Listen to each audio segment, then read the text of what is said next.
Приветствую всех, кто присоединился к нашему прямому эфиру, наши уважаемые подписчики и гости страницы. Сегодня у нас проходит очередная встреча в проекте Book Day. Меня зовут Таксамбая Орумбала, заведующая отдела обслуживания Центральной районной библиотеки города Абай. И тема сегодняшнего Book Day звучит так: «Читаем книгу о прошлом». И мы познакомимся с вами с книгой Захара Прилепина «Обитель». Сегодняшний выпуск мы посвящаем Дню памяти жертв политических репрессий и голода, дата которой отмечается именно сегодня, 31 мая. Немного хотелось рассказать о самом авторе. Захар Прилепин – это российский писатель, публицист, музыкант. Известность ему принесли романы «Патологии» и «Санька», «Пацанские рассказы», «Грех» и «Ботинки, полные горячей водкой». В своем романе «Обитель» писатель обращается к другому времени и другому опыту. Соловки, конец 20-х годов. Широкое полотно басховского романа с десятками переживаний, с отчетливыми следами прошлого и отблесками гроз будущего, и целая жизнь, уместившаяся в одну осень. Молодой человек, 27 лет от роду, оказавшийся в лагере. Здесь же величественная природа и клубок человеческих судеб, где невозможно отличить палачей и жертв. Трагическая история одной любви и история страны с ее болью, кровью, ненавистью, отраженная в Соловецком острове, как в зеркале. На самом деле книгу Прилепина читать интересно. В первую очередь, конечно, из-за языка. Такого сочного, яркого и насыщенного. «Обитель», конечно, происходит из написанного Прилепиным раньше, но значительно перерастает прежние вещи. Эта книга еще одно доказательство того, что произведение живет своей жизнью, отличной от жизни и убеждений самого автора.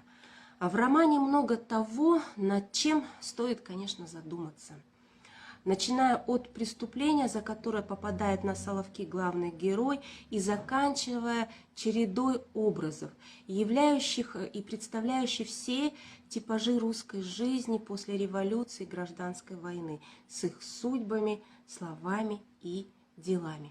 При этом «Обитель» искусно сделала и с композиционной точки зрения, не говоря уже о том, что роман, конечно, просто интересно читать, чтобы узнать, чем же все это закончится. Автор вспоминает своего прадеда, колоритного деревенского жителя с непростым характером и, конечно же, судьбой.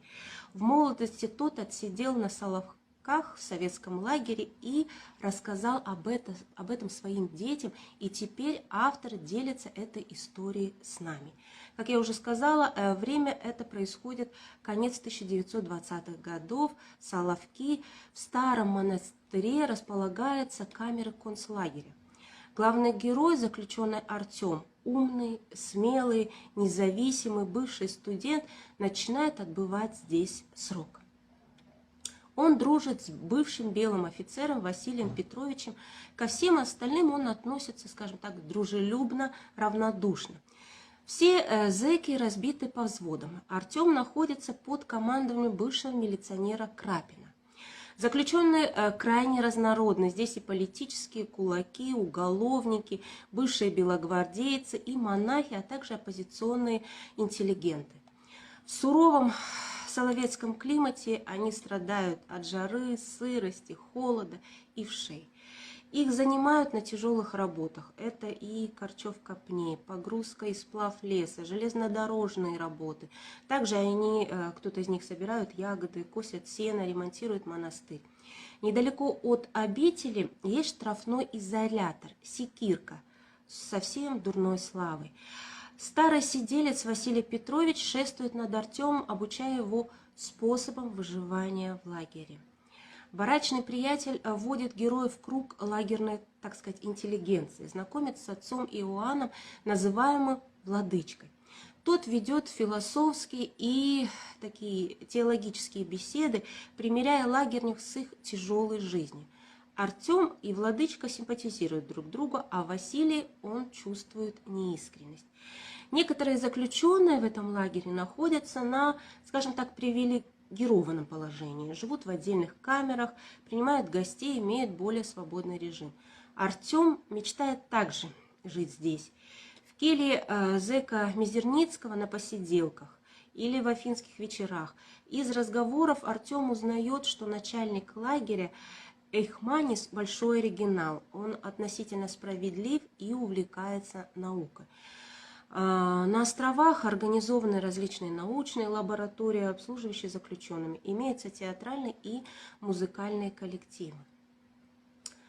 По мнению поэта зэка Афанасьева, который сказал так в произведении: «Соловки – это особый случай, это как Одиссея».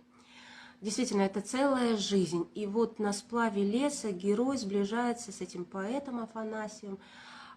Также там описана ссора с таким из блатных ранга ксивой.